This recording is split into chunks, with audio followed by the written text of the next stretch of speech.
Bienvenue à toutes et à tous sur le plateau FHP Direct ici à Sontexpo et on ne vous présente plus professeur Alain Fischer. En tous les cas, bonjour. Vous connaît.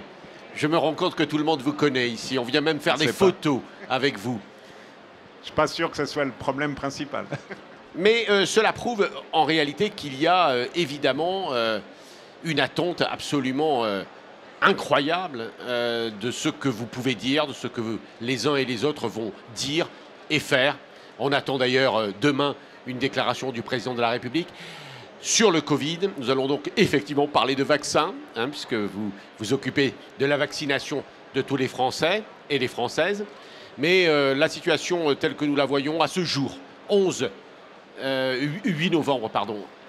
Alors, en France, il y a une certaine augmentation de l'incidence du virus, à peu près 70 cas pour 100 000 personnes, ce qui est une pente légèrement ascendante. Il n'y a pas de drame, il n'y a pas d'augmentation massive, loin de là, du nombre de personnes hospitalisées ou en soins intensifs. Néanmoins, cette petite ascension appelle vigilance, ce d'autant que nos voisins du Nord, du Nord-Est, l'Allemagne en particulier, les Belges, les Néerlandais, voient leur taux d'incidence augmenter beaucoup plus. Alors il y a au moins pour l'Allemagne peut-être des éléments d'explication, mais cette augmentation plus franche chez nos voisins du Nord-Est implique d'être particulièrement vigilant pour la suite, mais dans l'immédiat, il n'y a pas de, entre guillemets, de drame, même si à l'échelle individuelle, il y a toujours des drames. Toute personne hospitalisée, c'est une personne en trop qui n'aurait pas dû l'être si on avait tout respecté. Alors évidemment, on est solidaire avec nos voisins.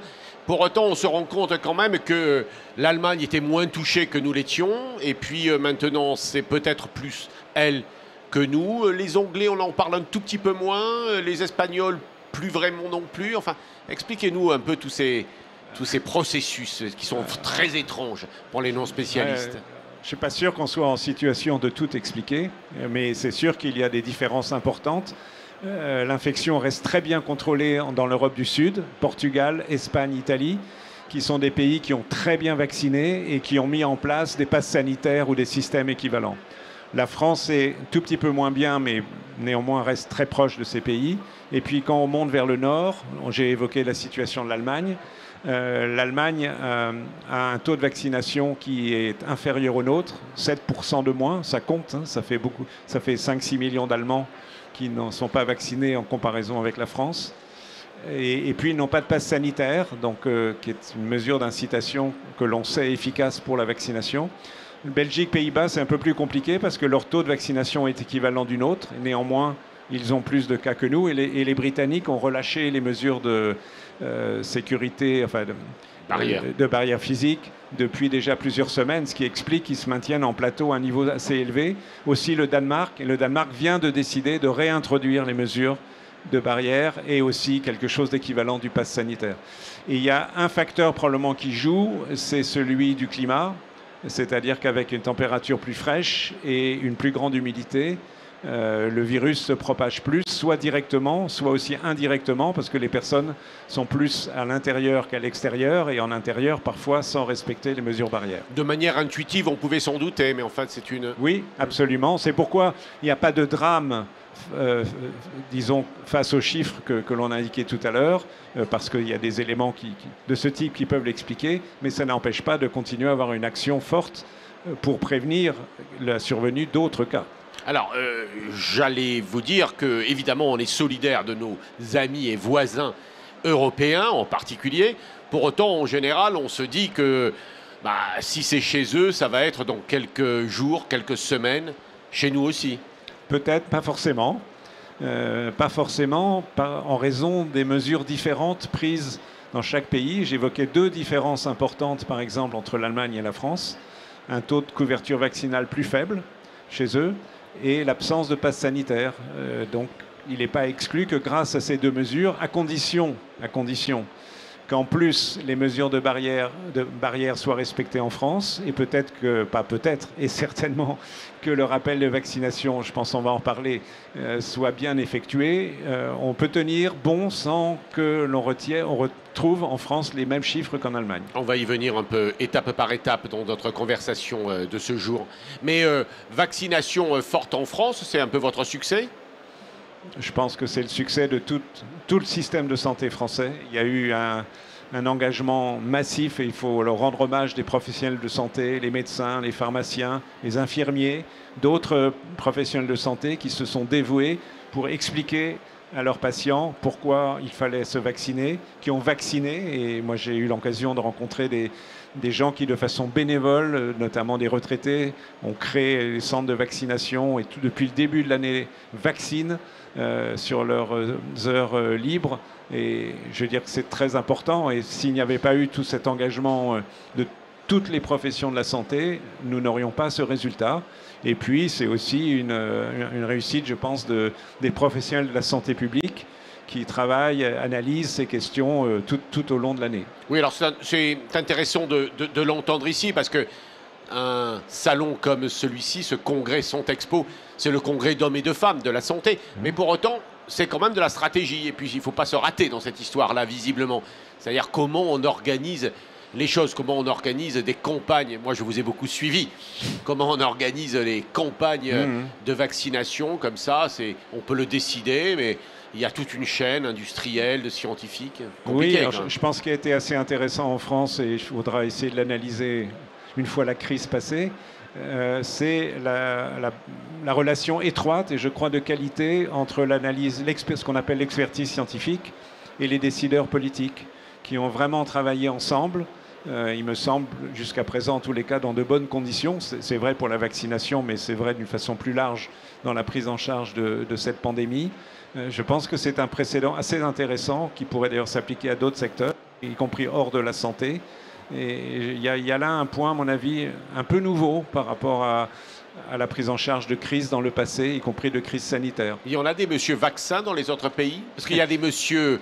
Il y a des monsieur crise Covid, enfin des pendants, disons, si vous passez cette expression, du professeur conseil scientifique, du professeur Delfrécy.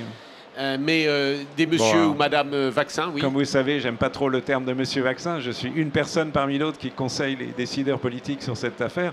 Il y a des responsables scientifiques donc, qui conseillent, bien évidemment, les acteurs politiques dans tous les pays. Il y a en Grande-Bretagne, aux États-Unis, parfois sont les mêmes qui traitent complètement le Covid. Si on pense à professeur Fauci aux États-Unis et quelques autres. Oui, la réponse, bien évidemment, il y a je ferai une réponse plus globale et plus collective, parce que je pense que ça a plus de sens.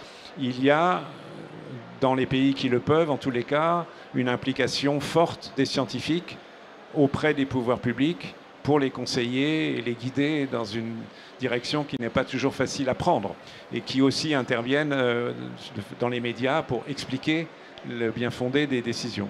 Oui. Alors, alors là, je vais vous parler de politique, parce que le pass sanitaire, c'est quand même très politique. Alors, on ne sait pas, à moins que vous sachiez, ce que nous dira le président de la République demain. Bon. Bien évidemment, je ne sais pas. Ça aurait été sympa de nous le dire ici à Sontexpo. Mais en plus, je ne sais vraiment pas. Non, le pass sanitaire, c'est bien évidemment une décision politique, mais qui est fondée d'abord sur une analyse scientifique, qui est avec un double constat qui se passe au mois de juin, un certain infléchissement de la pente de vaccination. Donc on voit qu'il y a moins de personnes qui étaient à l'époque enclines à se faire vacciner, et d'autre part les épidémiologistes qui nous disent que en fait maintenant surtout des mesures de restriction concernant les personnes non vaccinées, on aura un résultat aussi bon que si on maintient ces restrictions à toute la population. Donc avec ces deux éléments d'analyse qui sont de nature scientifique, on tombe immédiatement sur l'intérêt du pass sanitaire.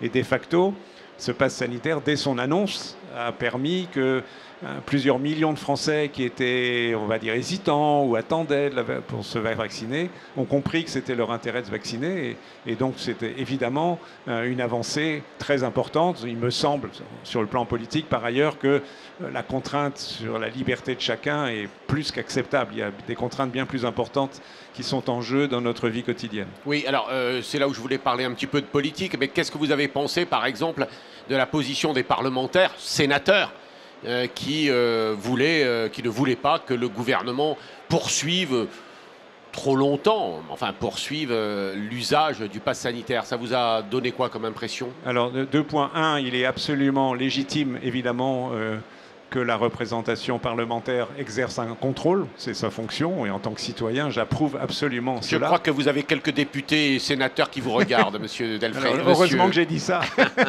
mais je le pense profondément. C'est le premier point. Deuxième point, je maintiens que le pass sanitaire est un outil acceptable et utile.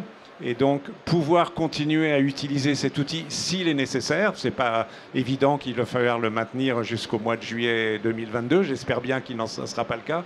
Mais pouvoir disposer de cet outil pour faire en sorte que la politique de vaccination soit la plus opérante possible, ça me paraît raisonnable. Parlons maintenant un peu de vaccins, de ces vaccins, les futurs vaccins. Alors cet ARN messager qui a l'air tout à fait parfait, mais enfin maintenant on se dit peut-être que les autres vaccins pourraient être encore plus complets dont la plateforme vaccinale qui sont à notre disposition et peut-être des traitements également, parce qu'on est en train de trouver des traitements à la fois préventifs et on espère peut-être curatifs. Alors je vous parle d'anticorps monoclonaux, etc. Dites-nous quelques mots là-dessus. D'abord, il faut rappeler que ces vaccins ARN, mais aussi d'ailleurs les vaccins fondés sur les vecteurs dits adénoviraux, sont quand même le résultat d'avancées extraordinaires de la science et aussi un succès industriel et permettent de nous protéger, de protéger malheureusement encore insuffisamment les habitants de cette planète, mais enfin beaucoup d'entre eux ont sauvé déjà à l'échelle de la planète, je ne sais pas, des millions de vies. Ça a été estimé à plusieurs dizaines de milliers de vies en France. Donc c'est un succès extraordinaire grâce à la mobilisation des scientifiques, du monde politique, du monde industriel au cours de l'année 2020 pour aboutir en moins d'une année. Et beaucoup d'argent. Oui, c'est pour ça que j'ai dit succès aussi politique et industriel avec les investissements plus malheureusement en Amérique du Nord qu'en Europe. Mais enfin, il faut souligner que c'est de façon tripartite. Ces trois partenaires ont été mobilisés et la recherche qui a permis ce développement de ces vaccins vient du monde académique. Les quelques scientifiques qui ont terminé ce travail après des dizaines d'années de recherche fondamentale viennent du monde académique, je me permets de le rappeler, même si le relais industriel est absolument capital. Donc c'est vraiment une avancée unique dans l'histoire de la médecine, il faut quand même le souligner, et qui aura probablement des répercussions dans la protection contre d'autres maladies infectieuses, d'autres vaccins. Alors ça ne veut pas dire qu'on ne peut pas encore progresser sur les vaccins, il y a beaucoup de travaux de recherche en cours, notamment envisager que, si on veut prévoir le pire, j'espère qu'il n'arrivera pas, un nouveau variant qui serait moins sensible à l'effet de la vaccination. Il y a des travaux en cours pour avoir des vaccins encore plus performants à l'égard de futurs variants, par exemple. Il y a des gens qui travaillent sur l'idée de vacciner sans injection, mais par instillation nasale, ce qui serait formidable, parce qu'il y a quelques personnes qui n'aiment pas la piqûre et qui refusent le vaccin à cause de cela, tout bêtement. Donc ce serait aussi des avancées. Donc la recherche sur les vaccins va se poursuivre. Vous faites allusion à la recherche thérapeutique. Effectivement, il y a eu des avancées, les anticorps monoclonaux, c'est-à-dire des anticorps initialement issus de patients qui avaient fait la maladie, mais ensuite qui sont reproduits au laboratoire dans des usines cellulaires. Ces anticorps sont très efficaces pour prévenir la maladie chez les personnes à très haut risque lorsqu'elles sont en contact, et puis aussi chez les personnes très profondément immunodéprimées, par exemple des personnes qui ont reçu des greffes d'organes, qui répondent mal ou parfois pas du tout à la vaccination, donc ça les met en situation difficile, à risque. Alors certes, leur environnement, les personnes qui vivent avec elles se vaccinent, mais ça ne suffit pas si on veut leur maintenir une vie raisonnable. Et donc, on peut leur proposer, c'est le cas depuis quelques semaines, une prévention d'infection par les mêmes anticorps monoclonaux. Donc, c'est une... Sans risque? Sans risque, absolument sans risque. Donc ça, c'est une avancée. Et à côté de ça, vous faisiez allusion à d'autres progrès, sont en train d'aboutir le développement de molécules chimiques qui permettent de limiter l'infection virale, qui pourront être utilisées aussi chez les personnes à risque en début d'infection, toujours en début d'infection pour que ce soit efficace. C'est une nouvelle avancée, mais il ne faudrait surtout pas que parce que de telles molécules apparaissent, on faiblisse sur la vaccination. Parce que ça marche une fois, mais 10 jours après, on peut être contaminé à nouveau, etc. etc. Le seul moyen d'éviter l'infection de façon durable, c'est d'être vacciné. Et alors... pour vous, une petite déception de voir qu'il y a... Alors, j'interrogeais Madame Chen, le professeur Chen, il y a quelques instants, juste avant vous, responsable de la santé publique en France. Quelques déceptions sur le fait qu'il y a toujours une difficulté à faire comprendre des messages qui, ici, nous paraissent très naturels. Nous venons du milieu de la santé. Il faut relativiser. 88% des personnes éligibles à la vaccination, c'est-à-dire âgées de plus de 12 ans, ont reçu au moins une dose en France, ce qui est un bon résultat. Peu de pays ont fait mieux, mais c'est sûr que face à ce virus qui circule aujourd'hui, le fameux variant Delta, qui est extrêmement contagieux, ça ne suffit pas tout à fait. Même si on aurait pu espérer que ça suffise avec les données qui concernaient le virus avant le Delta, mais avec le Delta, ça ne suffit pas. Donc il faut aller au-delà de ces 88, donc il faut continuer à expliquer, il faut continuer à convaincre.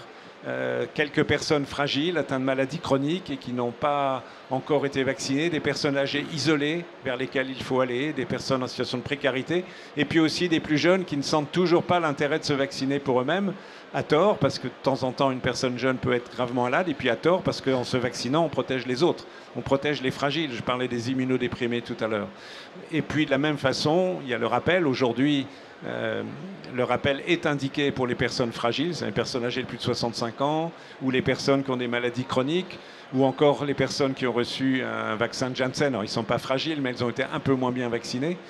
Et puis, il y a les professionnels de santé, parce qu'elles sont plus exposées. Il est très important que ça fait à peu près 22 millions de Français, reçoivent ce rappel, parce qu'on sait qu'au bout d'un certain nombre de mois, la protection contre les formes graves de la maladie commence à diminuer. Et donc, si ces personnes ne reçoivent pas le rappel, à un moment ou à un autre, elles risquent de développer une infection grave. Donc c'est absolument critique qu'elles se vaccinent. Beaucoup l'ont comprise. Hein. Si on prend les personnes âgées de plus de 65 ans, environ 70% d'entre elles, aujourd'hui éligibles, c'est-à-dire 6 mois après la primo-vaccination, ont reçu le rappel. Mais il faut continuer cet effort pour arriver à plus de 90%. Et notamment, il y a un effort à faire auprès des patients atteints de maladies chroniques qui, pour l'instant, ne se sont pas encore assez engagés vers le rappel. Mais il faut y aller. Et il faut y aller d'ailleurs en profitant aussi de la vaccination antigrippale qui leur est recommandée et qu'on peut faire de façon concomitante. Sur la question, je crois avoir entendu votre position. Pour les moins de 65 ans, vous n'êtes pas favorable à une vaccination, à un rappel sur des arguments qu'il faut réserver ces vaccins aussi à l'étranger, dans les pays. Non, alors cet argument, il a une certaine valeur, mais il est relatif. S'il y a indication, il y a indication. Aujourd'hui, je ne pense que cette indication n'est pas présente, parce que, heureusement, la protection contre les formes graves de la maladie, c'est ça qui compte le plus, dans l'hospitalisation, a fortiori le séjour en soins intensifs ou les décès, n'a pas décliné chez les personnes âgées de moins de 65 ans, en France et dans les pays européens, aux États-Unis, passé 6 mois. Mais il faut rester vigilant, il n'est pas exclu qu'après 8 mois, 9 mois, 10 mois, on voit apparaître de signes d'un petit affaiblissement, et dans ce cas-là, alors il n'y aurait pas à hésiter et il faudrait proposer la vaccination de toute la population. Mais ce critère n'est pas atteint aujourd'hui, de même qu'un autre critère possible serait qu'on ait une flambée de l'épidémie en France. Heureusement, ce n'est pas le cas, et j'espère bien, on l'a discuté tout à l'heure, ça ne sera pas le cas, je l'espère. Donc, en raison de du premier point ou du second point, au jour d'aujourd'hui, il n'y a pas d'indication d'un rappel en population générale, mais ceci est à réévaluer tous les 15 jours, tous les mois, et on verra. À un moment ou à un autre, ça viendra, parce que cette immunité induite par la primo-vaccination, elle ne peut pas être éternelle avec ce type de virus, mais exactement quand, dans 3 mois, dans 6 mois, je ne sais pas. Eh bien, écoutez, et puis pour demain, on écoutera le président de la République. Voilà, ça va. On en saura un peu plus. En tout cas, nous avons été, Alain Fischer, extrêmement content de vous recevoir sur le plateau de FHP Direct, ici à Sontexpo, pour les messages, j'allais dire de confiance que vous nous avez fait passer, c'est ça? Je résume? Mais de vigilance. Confiance vigilante, voilà. C'est vigilance. Confiance vigilante ou vigilance confiance. Merci beaucoup. Merci à vous.